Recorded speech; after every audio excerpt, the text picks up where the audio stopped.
Welcome to civil engineering group. आज के इस लेक्चर में आपको हम सीवर और ड्रेन, सीवर और नाली के बारे में पूरी जानकारी आपको देने वाले हैं।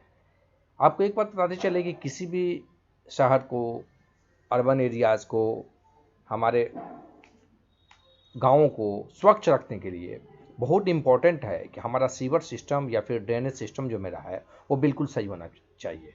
सीवर और ड्रेनेज से यूज़ किया हुआ पानी, जो अपने घर में हम पानी यूज़ करें, चाहे हम बाथरूम में यूज़ करें, किचन में यूज़ करें, एटसेट्रा कहीं भी यूज़ करते हैं, उस पानी को सक्सेसफुली ढंग से डिस्चार्ज करना और फिर उसको सही ढंग से वहाँ ले जाना पाइप के माध्यम से, उस सीवेज को डिस्पोजल वाले स्थान तक ले जाना, इनके लिए हम सीवर या ड्रेन का यूज़ करते हैं। तो हम कह सकते हैं कि अब यहाँ एक चीज़ समझना है कि सीवर अगर है ये धरती के नीचे बने होते हैं, ज़मीन के नीचे बने होते हैं, और ड्रेन क्या है ये धरती के ऊपर बने होते हैं। कुछ खुले ड्रेन होते हैं, कुछ के ऊपर कवर रख के ढक भी दिया जाता है। तो अगर आप जो है गाँव में जाएंगे तो खुले नाली भी आपको मिलेंगी और अगर ढकी नाली भी आपको मिलेगी। तो सीवर हम कह सकते हैं कि सीवर जो होते हैं वो ज़मीन के नीचे बिछाए गए वह पाइप हैं जो सीवेज को डिस्पोजल वाले स्थान तक बिना रुकावट, बिना बाधा के ले जाते हैं। ठीक है, इसमें किसी तरह का अवरोध नहीं होना चाहिए। सही से अगर बहेंगे तो हमारे शहर बिल्कुल स्वच्छ रहेंगे, साफ़ सुथरा रहेंगे, क्योंकि पानी का डिस्पोजल करना बहुत ही ज़रूरी होता है। इसको डिस्पोज करना बहुत ही ज़रूरी होता है, नहीं तो सड़कों पर, रोड पर आप देखते हैं बारिश के मौसम में क्या होता है, वर्षा जब होती है तो काफ़ी देर तक टाउन में पानी लगा रहता है। तो ये फेलियर किसका है? सीवर सिस्टम का है। और सीवर सिस्टम हमारे अच्छे होंगे, उनका बहाव अच्छा होगा, उनका फॉलो अच्छा होगा, तो ये प्रॉब्लम नहीं आएगी। ये दो प्रकार के होते हैं, जैसा कि मैंने यहाँ स्क्रीन पर देख पा रहे हैं। ठीक है, समझ गए आप सीवर किसको कहते हैं, ड्रेन किसको कहते हैं। ठीक है, सीवर दो प्रकार के होते हैं। टाइप्स ऑफ सीवर की बात करते हैं तो ये जो है स्टोन के बने होते हैं, स्टोन वेयर सीवर और कंक्रीट सीवर। अब स्टोन वेयर सीवर भी कई प्रकार के होते हैं, कई शेप में होते हैं। तो स्टोन वेयर सीवर के बारे में आपको बताते चले कि ये सीवर जो है 10 सेंटीमीटर से लेकर 45 सेंटीमीटर व्यास में अवेलेबल है, मिलते हैं। तथा इनकी जो है वाल होती है उसकी थिकनेस की अगर बात करें तो 13 से लेकर 38 मिलीमीटर होती है, और पाइप की लंबाई 60 सेंटीमीटर होती है। इसके एक सिरे पर सॉकेट लगा होता है जिसमें दूसरी पाइप हम ऐड कर लेते हैं। ठीक है, इनमें एक प्रॉब्लम है कि ये इनके लिए कंक्रीट का बेड ब्लॉक बनाया जाता है, वरना ये ज़मीन में धंस जाएंगे। मान लिया हम गड्ढा करने के बाद आप वहाँ पर पाइप को रखते जा रहे हैं तो किसी तरह के लोड को ये सहन नहीं कर सकते हैं, ये ज़मीन में धंस जाएंगे। इनके लिए पहले कंक्रीट का बेड ब्लॉक बनाया जाता है, फिर उस पर इनको रखा जाता है कि ये भार को सहन करें। जितनी गहराई में इनको देना होता है लेवलिंग करने के बाद, उसके बाद उसको गड्ढा करने के बाद एक कंक्रीट का बेड बनाते हैं, उस पर इसको फिर रखते हैं। ठीक है, इनका क्लासिफिकेशन हम 4 प्रकार से करते हैं, type A, type B, type C या टाइप डी, या टाइप 1, 2, 3, 4। ठीक है, जो आप देख पा रहे हैं यहाँ पर किस तरह के यहाँ पर मैंने यहाँ देख रहे हैं। टाइप 1 है, टाइप 2 है, ठीक है, 3, 4 भी आपको दिखाएंगे। दूसरा जो मेरा है वो आपका है इंपॉर्टेंट है, एक शेप सीवर। इनका फॉलो अच्छा होता है, इनका ये राउंड शेप में होते हैं। ठीक है, आप अब इनको बताते हैं कि किस तरह के शेप में आप बनते हैं। तो एक शेप सीवर अंडा के आकार के ये होते हैं। ठीक है, ये अंडा के आकार होते हैं। ये मोर एफिशिएंट होते हैं। सर्कुलर सीवर की तुलना की बात करें तो इनका फॉलो अच्छा होता है। ठीक है, अच्छा से इनका बहाव होता है। ठीक है, लेकिन इनको बनाने के लिए कुशल कारीगरों की आवश्यकता होती है। तो आपका क्रॉस सेक्शन आप यहाँ देख पा रहे हैं, देखिएगा आपके स्क्रीन पर क्रॉस सेक्शन हम आपको दिखा रहे हैं एक शेप सीवर का। ठीक है, यहाँ पर कैसे है, किस तरह से बनते हैं। तो ये तो अच्छे हैं, इनका बहाव भी, फॉलो भी बहुत अच्छा होता है, गुड कंडीशन। ये सरज को लेकर ही बहने की क्षमता रखते हैं। ठीक है, कम फॉलो में भी ये डिस्चार्ज करते हैं, अच्छे से बहते हैं। बट इनको बनाने के लिए कुशल कारीगर की आवश्यकता होती है और ये महंगे भी होते हैं। सर्कुलर सीवर की अगर हम तुलना करें, गोल सीवर की अगर हम तुलना करें तो उनकी तुलना में ये थोड़े महंगे होते हैं। वरना अगर ये अच्छे से इनको बनाया जाए, ठीक है, कुशल कारीगर इनको बनाए तो इनका फॉलो बहुत अच्छा होता है और ये सरज को लेकर भी बह जाते हैं। ठीक है, तो डिस्चार्ज कहेंगे इनका बहुत ही अच्छा होता है। एक शेप सीवर की अगर हम बात करते हैं, अंडे के शक्ल वाले सीवर, अंडे के शेप वाले सीवर। अब हम बात करते हैं सर्कुलर सीवर की। गोल सीवर होते हैं, देख रहे हैं इस तरह के ही होते हैं। इनका सेक्शन, क्रॉस सेक्शन यहाँ बना दिया मैंने, फिगर में बना दिया है। सर्कुलर सीवर का जो होता है सेक्शन हमने यहाँ बना दिया है। ये जनरल किस्म के सीवर हैं। ठीक है, और इनका यूज़ ज़्यादा होता है। अधिकतर ये सीवर जो है ना, ये जो है ये हाफ में भी अच्छे से बहते हैं, फुल में भी बहेंगे। देखिए मैंने यहाँ पूरा डिस्क्रिप्शन लिख दिया है। Found the most useful, it has a good hydraulic quality and there are loss deposit but it must be run at least half full. It is economical easy to construct easy, मतलब इसको बनाना भी आसान है। ठीक है, इसको जो है अगर एक शेप की अगर हम तुलना करें तो उससे ये सस्ते होते हैं और इनको जो है बनाने के लिए ज़्यादा खर्च नहीं लगती है, तो ये सीवर ज़्यादा यूज़ किए जाते हैं। लेकिन इनका जो है वो तो एक शेप की तुलना में ये थोड़े इनका जो फॉलो सिस्टम थोड़ा कमज़ोर होता है। ठीक है, लेकिन उसको कुशल कारीगर चाहिए, हमको बजट देखना होता है, उसी आधार पर जो है जितना टेंडर होता है उसी के अकॉर्डिंग उसको बनाया जाता है। तो ये जो आपको सर्कुलर सीवर है वो ज़्यादा मिलते हैं। मैंने यहाँ पूरा डेफिनेशन दे दिया है। बार बार हम आपसे कहते हैं कि हम दोनों व्यू से आपको पढ़ा रहे हैं। पहला ये कि जो है अगर आप कॉम्पिटिशन की तैयारी कर रहे हैं, किसी एग्जाम के लिए प्रिपेयर हो रहे हैं, कॉम्पिटिशन एग्जाम के लिए, तो वहाँ भी आपको ये काम है, इसके लिए हम नोट्स बना देते हैं। ठीक है, अगर आप जो है अभी पढ़ रहे हैं तो भी आपको ये जानना चाहिए उस हिसाब से भी, मैं दोनों हिसाब से अगर आपको काम करवाना है उसके अकॉर्डिंग या फिर आप स्टडी करें उसके अकॉर्डिंग, दोनों व्यू से हम अपने लेक्चर को आपके लिए बनाते हैं। तो यहाँ पूरा नोट्स हमने आपके लिए बना दिया है, लिख भी दिया है ताकि आप यहाँ से नोट कर लें। ठीक है, साथ ही साथ आपको हम समझाते भी जाते हैं। देख रहे हैं यहाँ क्रॉस सेक्शन है, यहाँ देख लीजिए इसका टोटल एक शेप के क्रॉस सेक्शन ही मैंने आपको दिखाया था। तो वहाँ आपको देख लीजिए 12 mm आपको सीमेंट आपका जो है 12 mm आपका हो गया, 1:2 सीमेंट मोटार आपका हो गया।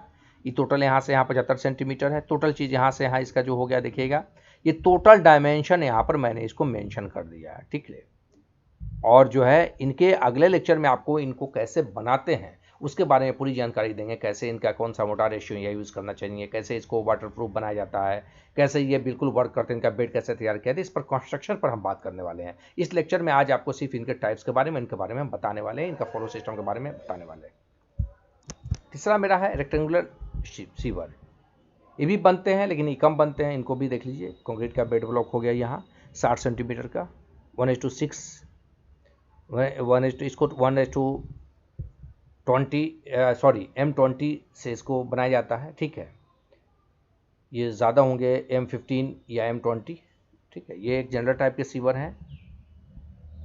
Storm water only of medium, ठीक है, and size hydraulic quality needed, it is easy to construct. ये बनाने में बहुत आसान होते हैं इस तरह के सीवर का भी। ये भी एक नॉर्मल प्रकार के सीवर हैं और इनका भी यूज़ किया जाता है, लेकिन ज़्यादातर आपको मैंने बताया सर्कुलर सीवर का यूज जो है वो ज़्यादा किया जाता है, सबसे ज़्यादा किया जाता है। ठीक है, ये रेक्टेंगुलर सीवर तो आप समझ गए, एक शेप सीवर, सर्कुलर सीवर और ये रेक्टेंगुलर सीवर स्टोनवेयर में हम बता रहे हैं। स्टोनवेयर के साथ ही हमने काउंटिंग किया है तो यहाँ 4 हो गया। तो आपको ये अच्छे से जानकारी मिल गई होगी। देखिए यहाँ आपको पूरा जैसे चिनाई की गई उसके बारे में आपको यहाँ बताया गया है। कंक्रीट के बारे में यहाँ से यहाँ 2 मीटर है, यहाँ से यहाँ 1 मीटर इसकी ऊंचाई हो गई। तो ये सेक्शन भी आपको हमने क्रॉस सेक्शन भी यहाँ बना दिया ताकि आप इसको अच्छे से समझें। एक बात और बनाने चलें कि ऐसे प्रकार के सीवर का जो है यूज़ ज़्यादातर जो है मीडियम, आपको बोले ऐसे कह सकते हैं कि इसका प्रयोग वर्षा के केवल मध्यवर्गीय तथा अधिक होने पर ही किया जाता है। इसमें हाइड्रोलिक विशेषता की आवश्यकता होती है।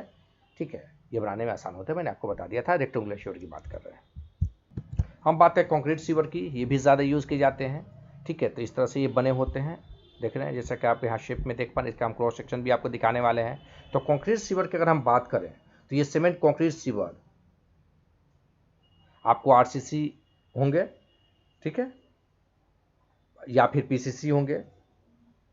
तो अगर प्लेन सीमेंट कंक्रीट के सीवर है तो 7 सेंटीमीटर व्यास तक ये बनाए जाते हैं, तथा जब इनका व्यास बढ़ता है तब आवश्यक हो जाता है कि इसमें जो है रिइंफोर्समेंट, यानी कि इसको देखिए 7 सेंटीमीटर का इसको हम बनाते हैं। ठीक है, इसका व्यास, तो इसको हम PCC भी बना सकते हैं, लेकिन बनता नहीं है, हमने कभी देखा नहीं है PCC, बट है कि बना सकते हैं हम। और उनका डायमीटर जब व्यास बढ़ेगा तो फिर हम क्या करेंगे, इनको RCC बनाएंगे। ठीक है, और इनके लिए छड़ों की बुनाई की जाती है, उसके बाद इनको जो है बनाया जाता है। तो अच्छी तरीके से ये RCC रिइंफोर्समेंट होते हैं। इनमें सीमेंट मोटार M20 का यूज़ किया जाता है। तो उसके बाद देखिए एक तरफ ये सपाट होते हैं, दूसरी तरफ इनमें ये सॉकेट बना होता है ताकि अगला पाइप आके इसके इनमें इंक्लूड कर जाए। ठीक है, तो ये जानना जरूरी है। बहुत सारे जोड़ होते हैं, ज्वाइंट्स से आपको क्रॉस सेक्शन में हम दिखाने वाले हैं कि किस तरह के ज्वाइंट्स का इसमें यूज़ किया जाता है। यहाँ पर दूसरा पाइप फिट होता है, इस तरह से इसकी लंबाई बढ़ती जाती है और इसका हम यूज़ करते चले जाते हैं, आगे बढ़ते चले जाते हैं। ठीक है, अब इसको अच्छे से समझ गए होंगे इस सीवर के बारे में। और ये कंक्रीट सीवर जो है, कंक्रीट के पाइप जो होते हैं इससे बने सीवर अच्छे काम करते हैं, ये राउंड शेप में होते हैं। ठीक है, देखिए यहाँ पर हमने क्रॉस सेक्शन की बात आपको की थी, तो मैंने यहाँ पर आपको तमाम ये बता दिया। इसको प्रैक्टिस करें, इसको बनाए कॉपी पर, जिससे आपको प्रैक्टिस होगा। स्टोनवेयर के लिए था। ठीक है, सिंगल जंक्शन आपको हो गया, डबल जंक्शन हो गया, ठीक है, T जंक्शन आपका हो गया, डबल T जंक्शन हो गया। इस तरह के ज्वाइंट्स में इसको हम क्या करते हैं, इसको यूज़ करते हैं, सब जॉइंट्स को हम क्या करते हैं, यूज़ करते हैं। पूरा सेक्शन मैंने आपको यहाँ बना दिया है। 3 बेंड आपका हो गया, देखिएगा यहाँ पर को जोड़ना है, ये आपको जानना है। इसको रेडियस बेंड्स आपके हो गए, ठीक है। डबल जंक्शन आपको हो गया 15×10 सेंटीमीटर, ठीक है। तो इस तरह से ये आपको यहाँ पाइप कनेक्ट होगा, यहाँ से भी, यहाँ से भी। तो ये जॉइंट्स को जानना है। तो यहाँ देख पा रहे हैं कितने तरह के जॉइंट्स आपको हो गए, ये जानना बहुत ही ज़रूरी है। तो अगर बात करते हैं तो देखिएगा टी जंक्शन आपके हो गए, सिंगल जंक्शन आपका हो गया, डबल टी जंक्शन आपका हो गया, आपको डबल जंक्शन आपका हो गया, ठीक है। उसके बाद आपको जो हो गया टेपर बेंड आपका हो गया 15×10 सेंटीमीटर का, और आपका रेडियस बेंड आपका हो गया। तो इस तरह के जॉइंट्स है जो आप पाइप बिछाएंगे सीवर सिस्टम के लिए, तो वहाँ पर इसको यूज़ किया जाता है। आपको याद रखना कि कितने तरह के जो है बैंड है, आप कितने तरह के आपको यूज़ करते थे। यहाँ मैंने आपको क्लियरली यहाँ समझा दिया है। अब हम बात करते हैं ड्रेन की। ड्रेन मतलब होता है नाली। नाली के बारे में अगर हम बात करें तो ये गाँव में, कस्बों में, अर्बन एरियाज़ में ये बनाए जाते हैं। कई तरह के कई शेप में बनाए जाते हैं और इनको जानना बहुत ही ज़रूरी है। छोटे शहरों में भी ये बनाए जाते हैं। तो जहाँ सीवेज सिस्टम नहीं है या फिर जो है कॉस्ट के कारण नहीं बन पा रहे हैं, ठीक है, तो वहाँ पर जो है फ्लशिंग के लिए पानी उपलब्ध ना होता है, वहाँ जहाँ इसको बनाना ही संभव नहीं है सीवर सिस्टम को, चूँकि धरती के नीचे वो बनते हैं, तो फिर वहाँ पर हम क्या करते हैं, ड्रेनेज सिस्टम का यानी नाली का निर्माण करते हैं। नाली बनाई जाती है। या जो आपका जो ड्रेन होता है, नाली है, वो सड़कों के एक ओर या दोनों ओर बनाई जाती हैं। ये जो है, जो भी घर में वेस्टेज हमारा पानी है उनको डिस्चार्ज करता है। बेकार पानी को जो घर में यूज़ हो जाते हैं उनको, या छतों से निकला पानी, वर्षा में जो निकलता है, आंगन से निकला पानी, ग्राउंड से जो भी है, या शौचालयों से जो भी पानी निकलता है आपको वहाँ तक, उसको पानी को क्या है निकलने के लिए ये बनाया जाता है। ये इनके कई शेप में ये अवेलेबल हैं, जो है कई तरह के शेप में बनाई जाती हैं। खुली नाली भी होती है और ढकी नाली भी होती है, जैसा कि मैंने आपको बताया था कि दोनों तरफ से इसको बनाया जाता है। तो सबसे पहले बात करते हैं इनके टाइप्स की, कि कितने टाइप्स के ये बनते हैं, इसके बारे में आपसे बात करें। हाँ, पूरा मैंने नोट्स आपको बता दिया कि मैं लेक्चर के साथ साथ यहाँ मैंने आपके लिए पूरा इंपोर्टेंट नोट्स बना दिया है, ताकि आप इसको नोट कर लें और आपको याद रखें, ताकि दिक्कत ना हो। साथ ही साथ मैंने आपको समझा भी दिया है, जैसा कि आप देख पा रहे हैं। एक चीज़ और हम यहाँ बताते चले कि अपने लेक्चर में हम बहुत ज़्यादा टेक्नोलॉजी, बहुत ज़्यादा चीज़ों का यूज़ ऐसा नहीं करते हैं। मेरा मकसद होता है सिर्फ आप समझ जाएं, वही बहुत है मेरे लिए। तो ऐसा नहीं कि हम इसको वो पूरा जो है रिकॉर्डिंग को रोकने के बाद फिर से वापस जो है उसको ऐसे आपको पता ना चले कि हम स्क्रॉल करें, ऐसी बात नहीं है। हम क्लियरली आप देख रहे हैं कि आपको एक बार पढ़ाते हैं तो पढ़ाते हम चले जाते हैं, ठीक है। तो देखिएगा, टाइप्स की बात कर रहे थे तो आपको ड्रेन की मतलब नाली की, तो ये रेक्टेंगुलर शेप में है, सेमी सर्कुलर है, भी शेप में और यू शेप में है। तो इनमें आपको जानना होगा कि कौन शेप में कौन सी नाली होती है। रेक्टेंगुलर शेप सबसे ज़्यादा आप नाली देखे होंगे, गांव घरों में आपने देखा होगा कि इस तरह के नाली बनाने में आसान होते हैं। इनमें बहुत ही कम खर्च लगता है, ठीक है। लेकिन इनमें दुर्भाग्यपूर्ण बात यह है, अवगुण यह है कि इसमें पानी कम होता है, तो ये अच्छी गति इनमें नहीं मिल पाती और वेस्टेज नीचे पदार्थ जमा होते हैं, जिससे ये जल्दी भर जाते हैं, ठीक है। ये अधिक डिस्चार्ज के लिए हो गया, मतलब काफ़ी तेज़ पानी बहे तो फिर वहाँ काम करते हैं, वरना देखते हैं कि बार बार इसके ऊपर अगर ये ढका हुआ है तो हटा के इसको सफाई की जाती है। ये बनाने में तो आसान है, कम खर्चीले हैं, लेकिन इनका प्रॉब्लम ही है, अवगुण ये है कि जल्दी भर जाएंगे। जब जाएंगे तो पानी ऊपर से बह जाएगा, वेस्टेज इसमें धीरे धीरे जमा होने लगते हैं, और फिर क्या होता है कि पूरे भर जाते हैं। तो भरने के बाद पानी लीक होने लगता है, तो फिर इसकी सफाई करनी पड़ती है। यहाँ नोट्स मैंने आपके लिए बना दिया है। तो ये रेक्टेंगुलर शेप के लिए बारे में आप इतना समझ गए होंगे। वहाँ क्लियर मैंने एक सेक्शन भी बता दिया है, फर्स्ट क्लास ब्रिक जो आपको बनाया गया है 1:5 से 12 सेंटीमीटर, ठीक। सीमेंट प्लास्टर कितना से किया, 1:4 से 1, एक सीमेंट 4 जो है बालू, ठीक है। आपको यहाँ दिखा भी दी गई, तो ये डायमेंशन चेंज हो जाएंगे। यहाँ से कम से कम 10 सेंटीमीटर देना चाहिए इसका कंक्रीट का बेड ब्लॉक। 1:4:8 तो नहीं देना चाहिए, 1:3:6 यहाँ पर इसको प्रोवाइड करना चाहिए। 40 सेंटीमीटर या इससे अधिक भी हो सकता है। ये इसकी गहराई भी 10 सेंटीमीटर का बेड ब्लॉक और 20 सेंटीमीटर ऊपर में हम इसको देते हैं। इसकी चौड़ाई भी हम यहाँ से यहाँ 20 सेंटीमीटर रखते हैं, ठीक है। इस तरह से जो है हम इसको बना सकते हैं। ये ज़मीन हो गई, ठीक है। डायमेंशन, इसको डायमेंशन पर मत जाइएगा, डायमेंशन ये आपको समझाने के लिए मैंने यहाँ किया है। डायमेंशन ये चेंज होंगे, कहाँ बन रहा है, किस जगह पर बन रहा है, उस पर ये डिपेंड करता है। तो एक सामान्य नाली है, अगर आप बात करें रेक्टेंगुलर शेप के ड्रेन की बात करते हैं, सामान्य सी नाली है। अब सेमी सर्कुलर अगर हम ड्रेन की बात करते हैं, तो ये ड्रेन की अगर आप बात करते हैं, मतलब अर्धगोल नालियाँ, ये भी अधिक डिस्चार्ज के लिए योग होती हैं, परंतु इनको बनाना जो क्या होता है आसान होता है। तो इसका प्रयोग आम किया जाता है, ठीक है। आमतौर से इसका प्रयोग किया जाता है, देख लीजिएगा ये बना दिया गया यूज़र, जैसे कि आप रेक्टेंगुलर शेप में देखते हैं, इसमें देखते हैं। लेकिन ज़्यादा बनाना आपको आसान रेक्टेंगुलर शेप में, तो अधिकतर नालियाँ आपको रेक्टेंगुलर शेप में ही मिलती हैं। ये भी अर्धगोलकार नालियाँ भी मिलती हैं और इनका भी, ठीक है, इनका भी डिस्चार्ज अच्छा होता है। ये इसकी तुलना में रेक्टेंगुलर शेप की तुलना में ठीक है, उनका कंपेरिजन करें तो इनसे बेटर है, ये बेटर है। अब यहाँ बात करते हैं भी शेप। भी शेप में ये होता है, भी आकार में होती है नाली, और एक यू शेप में होता है। तो भी आकार की जो आपका नाली होती है, जो ड्रेन होती है, ये किसी भी प्रकार के लिए बहुत ही बढ़िया होता है, बहुत ही अच्छा होता है। भी शेप में ये होते हैं तो ये कभी अच्छा, ये चाहे कम डिस्चार्ज हो या ज़्यादा डिस्चार्ज हो, इसके लिए सबसे अच्छी जो अगर बात करें ड्रेन की, तो वो भी प्रकार के ड्रेन होते हैं, ठीक है। लेकिन दिक्कत ये है कि इनको बनाना थोड़ा मुश्किल होता है, साथ ही साथ इनको मेंटेनेंस, इनका बनाना मुश्किल तो ही है, कुशल कारीगर चाहिए, स्किल्ड कारीगर चाहिए इनको बनाने के लिए, और जो है कॉस्टली होते हैं इनको बनाना, जो है क्या होता है, कॉस्टली होता है, काफ़ी कॉस्ट इनमें लगते हैं इसलिए। लेकिन अगर ये बना दिया जाए तो ये आपको ड्रेन सिस्टम इनसे बेटर कोई नहीं है, ठीक है। इनमें जो ये सरस को लेकर पाने की क्षमता इनके अंदर होती है, ये कम या ज़्यादा चार दोनों में ये प्रॉपर वर्क करते हैं, लेकिन इनको कॉस्टली होते हैं, थोड़ा स्किल्ड कारीगर चाहिए इनको बनाने के लिए, प्लस ये महंगे होते हैं। यू शेप की अगर हम बात करते हैं, यू शेप की नाली की, तो जो है या आयताकार और जो है आप सेमी सर्कुलर जो अर्धगोलाकार नाली थी, इन दोनों का मिश्रण है। ये भी दोनों प्रकार के डिस्चार्ज के लिए होते हैं। यू शेप की नाली भी दोनों प्रकार के डिस्चार्ज के लिए ये उपयुक्त होते हैं, ठीक है। इनमें किसी प्रकार की कोई प्रॉब्लम नहीं है, लेकिन सबसे बेटर है अगर आप बनाए तो भी शेप बनाए। तो हमने यहाँ देख लिया 4 प्रकार के, हमने यहाँ पर ड्रेन का आपको सामने आपको मैंने बताया, भी शेप है, यू शेप है, सेमी सर्कुलर है, रेक्टेंगुलर है, ठीक है। तो ये 4 प्रकार के ड्रेन थे जो बनाए जाते हैं, जिसके बारे में मैंने आपको यहाँ पूरी जानकारी दी और बताया कि किसका डिस्चार्ज कितना ज़्यादा होता है। तो सबसे बेटर आपको है भी शेप की नाली। कोई क्वेश्चन पूछा जाता है कि सबसे अच्छा इन ड्रेन में सबसे अच्छा कौन है जो डिस्चार्ज के लिए, कम या अधिक डिस्चार्ज के लिए, तो फिर क्या है, भी शेप की, जो आपका भी शेप के जो ड्रेन होते हैं वो होते हैं। अब चलिए, एक मेरे पास एक टेबल है, उसको आपको हम दिखा देते हैं जल्दी से। देखिए एक टेबल है मेरे पास सॉकेट एंड एसपी कॉर्ड के लिए। देखिए सीरियल नंबर हो गया, डायमीटर आपका हो गया पाइप का, मिनिमम जो है थिकनेस आपका होगा, मिनिमम जो है thickness of socket, minimum thickness of barrel, देखिए minimum internal pipe of socket, minimum joint जी शेप, सॉरी जी स्पेस, मिनिमम जो है ज्वाइंटिंग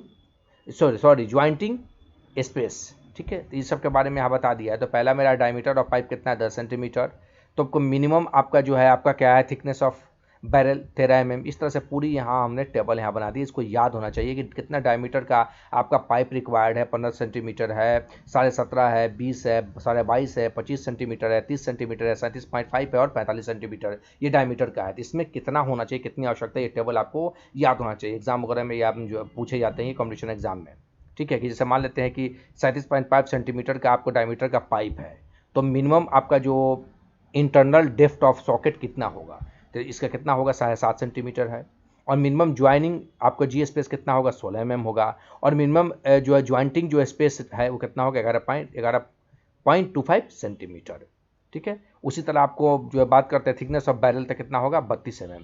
तो ये आपको ये जानकारी होनी चाहिए कि कितना डायमीटर का पाइप है, तो इसको कैसे इसको मेंशन किया जाता है, इसके बारे में आपको पूरी जानकारी, इसलिए मैंने एक टेबल बना के आपको यहाँ समझा दिया है। तो जो मैंने पढ़ाया है उसको आपको याद होना ही चाहिए, उसके साथ साथ आपको ये भी याद होना चाहिए, टेबल आपको याद होना चाहिए, तब आपको कॉम्पिटिशन में पूछे गए क्वेश्चन का आंसर आप इजिली दे पाएंगे।